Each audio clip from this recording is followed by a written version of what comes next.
It's the first day of spring. I'm here on the lower Niagara River. I'd say probably about 2 miles north of Niagara Falls. And look at this, second rift, and I've got a beautiful trout. After all, when you think of springtime, you think of catching trout, right? Well, here in the Niagara River, you can fish all winter long. These fish come in about September, along with the salmon and brown trout, and then they stay in the river right through until the following June. And you can see this guy is fighting hard because I've got my drag set pretty tight. You can see there's a lot of shore fishermen, and those guys can cast about this far. So the last thing I want is to get my fish to run in there into their line. Now, one of the things I'm doing today is testing some new gear that I'm very excited about. This is the new TS2 spinning outfit. And you can see that it's got a split grip. Look at this for sensitivity. And you know what? I think I felt that fish just smelling my bait before we actually grabbed it, and then I set the hook. You know, this is so amazing. We've got water temperatures that are just above freezing. There are ice chunks floating right down the Niagara River. You know, I get a lot of questions on our website at Ask Italo asking me how to make different presentations, and one of the ones that are very popular in southern Ontario is drifting for migratory trout and salmon in deeper water. When I say deeper water, deeper than 10, 20, 30 feet in places like the Niagara River and another place called Port de Lucie. One of the most popular rigs or presentations to use there is called a three-way rig, and that's what I've got rigged up here. Okay, so you need a three-way swivel. So this is a swivel, three-way swivel. One end of it is connected to your main line, and in this case I'm using 8-pound test. This is a tough line, and you can see it's like a fluorescent blue color. On one of the ends, you tie on about a 1 to 3 inch tag of line, and then you add some kind of a weight. And then on the third one, you have your actual leader that goes down to whatever you're using, either a spawn sack or in my case, the Slimers with the little corky. Now I'm going to explain to the actual components because they're very important. Okay, I'm just going to put this down for a minute. When it comes to weights, there's different weights that you can use. The most common ones used here on the Niagara River are these three that I'm showing. These two are called pencil weights. This one is 1 ounce, and this one is also 1 ounce, but notice that it's a little bit longer. This one is also 1 ounce, but notice it's shaped like a little ball, okay? The one that's longer works well in shallower water, and if the drift is not too fast. The other two are designed for fishing in deeper water because the weights are more compact. Very, very important. Man, these fish are like hooking a tiger by the tail. That fish hit so hard, and I can actually feel him chomping on the bait before I set the hook. And usually they hug the bottom, but this guy came right to the top. He's literally, look at, on the surface, tearing line out. This is amazing. The good thing about being here in this Queenston backdrift is that I'm out of the main current. The main current that you have going down the river is pretty strong, and there's a lot of little whirlpools that are created. They almost look like funnels. So this is kind of nice to fight the fish right here. Look at this guy fight. Look at all over the place. A lot of the waterfowl are actually staging. So we've got all kinds of small ducks that are popping up around the boat. Most of them are diving ducks, like old squaw. They're the ones that are black and white. You know what? This is a gorgeous male rainbow. He has a huge head, big mouth. If I can just lift him up, I'm going to try to get him around this other side of the boat. And I can see that Slimers sticking out of his mouth. He tried to eat it. What a fighter. No wonder this fish came right to the top. He's got so much energy. Watch this when he comes up if he opens his mouth. Look at how gorgeous that red cheek is. He's just in my shadow. See the Slimers hanging out? It's on his right side of his mouth. It's going to get the net ready because we're getting down close to the current. You know, in a way, this is kind of exciting fishing because by yourself, you got to watch the current. Oh! Tell you what, this guy is hard to lift with one hand. Okay, that is a big steelhead. That fish has to go about 14 pounds. He's one of the biggest steelhead that I've caught here on the Niagara River in recent times. Let me see if I can I can barely get my hand around this guy's caudal peduncle. Let me hold him up. You can see that Slimer's hanging out of his mouth. That fish is about 34 inches long. That is a prime male rainbow. You see that hook type on the lower jaw? How dark his jaw is and how bright his cheeks are? That's because this fish has been in the river for a while, waiting for those females to come up so you can find a mate. Look at the colors. I mean, how can you not say look at the colors when you see how beautiful that fish is? I'm going to get him in the net. Gonna get the hook out. He was hooked so lightly, I'm amazed at how well these small hooks hold. I'm gonna get the net in the water, and I'm gonna hold him there for a split second. Man, that fish fought hard.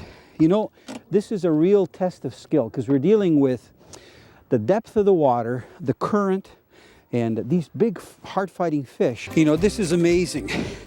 To be able to come out here in this cold weather and to bounce bottom 20 to 30 feet down and to get these gorgeous big trout to hit, it's just unbelievable. It's a real Canadian experience.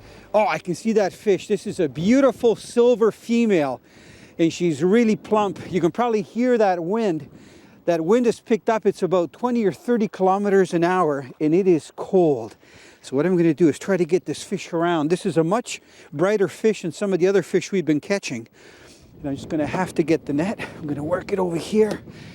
Look at this. What a gorgeous migratory rainbow trout. Okay, I've got it in the net. I'm going to get it down on the floor. You know, the nice thing about these nets are that they're plastic coated. So even though the fish is laying there, it shouldn't thrash around too much. Now here, when you're fishing the Niagara River, you have to be very careful.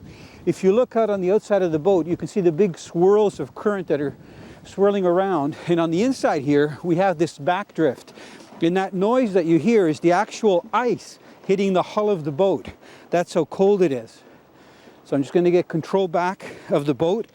And I'll tell you, these electrics are invaluable. And I'm going to show you how gorgeous this rainbow is. She's hooked just in the side of the mouth. And you know what? This fish has also broken somebody else off. I got my hook out, and there is another hook right here that I'm going to try to get out. Look at this. There's another hook from another fisherman. Small hook, and I'll just put that down here on my bag. You never know, I might use it later. And let me just get my rubberized mitts on to show you here. You can see that this is a plump female rainbow, and I'll see if I can keep her in the net. And slow down. It's going to be released in a moment. I just want to hold it up for you so you can see it. That fish is about, I'm guessing, 3.5 to 4 pounds. And you can see how bright silver it is. That means that it hasn't been in the Niagara River very long. I'll tell you what, I'm glad that I've got these mitts on. So I'm just going to lay the fish down, and I'm going to get it over the side. And even though we're out in the main current, we should be okay. Just try to control the boat a little bit. What I got to do is try not to get ice inside the actual net. You can see how strong that current is. That fish should be ready to go in just a moment. This live release net is so nice. And come on, nice rainbow. You're going to go back into the river, and there it goes. Okay. You know, some people will use very long rods when it comes to migratory trout fishing, especially if you're stream fishing. But because I'm boat fishing here, and we're fishing in fairly deep water, anywhere from about 20 to 35, 40 feet, I actually prefer to use a shorter rod. And the rod I'm using today is 6.5 feet long, and it's got a very sensitive handle. You can see it right here. It's actually called a gap grip. And it's ideal because you can feel everything, even through the mitt that I had on my right hand. I can actually feel the blank and everything that's going on the bottom. Look at the way this beautiful rainbow is fighting. I haven't had a really good look at it, but it looks like a pretty silver fish. Amazing. When you consider the water so cold and these fish fight so hard, what a gorgeous silver migratory rainbow. You know, I'm trying to get this fish up as fast as I can so that we don't get pulled into the main river current. But when they've got so much energy, you just can't boss them around. Because this fish came down from about 30 feet of water, it released a little bit of air. You can see some more air bubbles coming up. Just trying to keep his head up. Strong fish. These fish will live out in Lake Ontario most of the time, pretty well through the summer, just feeding on bait fish. And then they come up the river in the fall, and they'll winter in here, and there's a lot of bait fish. And I think one of the reasons why they're hitting the organic flesh bait that I'm using is because they think it's a bait fish. You can see we're getting close to that main current. So I'm going to try to get the net and see if I can get this guy in. What a strong fighting fish.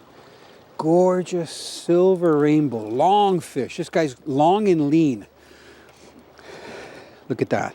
What a beautiful fish going right underneath the boat. Oh. You can just see that little floater that I had on there.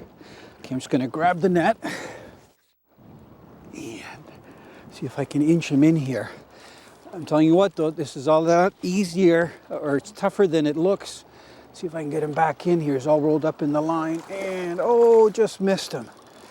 Now we're into that main current. This is going to be interesting here.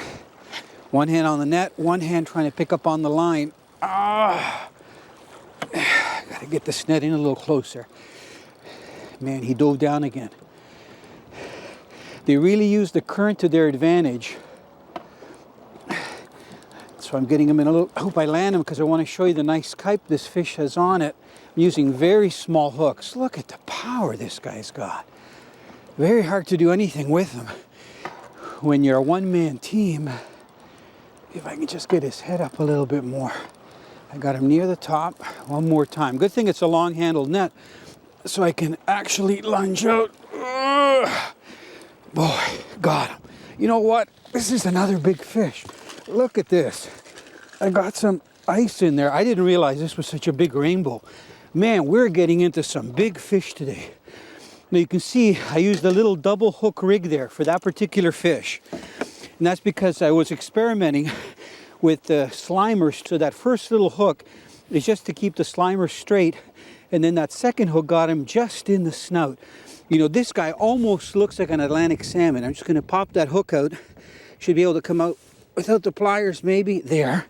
And I'm going to put this down, just rig it on my keeper here. And then I'm going to show you the kype that this fish has. If I open his mouth laying here, look at all the ice I got here in the boat. See this kype down here in this long jaw? It almost reminds me of an Atlantic salmon. And again, I'm going to put my mitt on, at least my right one. Hopefully he's not going to slide out of my hand. What a gorgeous rainbow. Look at that. Lean fish, beautiful silver. He hit in about 35 feet of water. Big river rainbow fishing. Look at how beautiful he is. He just blends in so much. I don't think he's going to stay there long. He's just getting a gulp of water and look at, taking off. What an awesome fish. Canadian Sport Fishing has been brought to you by Rapala Premium Fishing Gear, crafted from experience. Yamaha on the water. This is my Yamaha. What kind of Yamaha are you? Dickies, a legend in work since 1922. Lucky Strike. More fish fight with a Lucky Strike. Today, I caught all my fish using a little floating device called a little corky and using something very new that's called slimers, and I've got them right here. All of the fish that I caught, I happened to catch on white. It comes in different colors and different sizes. This is the 4-inch, the one that I was holding up, and it's the split tail. You can see the diagram right here on the package. Okay. There's also a 3-inch model, which is this one here. And this particular one is a chartreuse. You can see that it's about 1 inch shorter, and it has a little bit of a twister tail, so it gives you a little bit of a different action.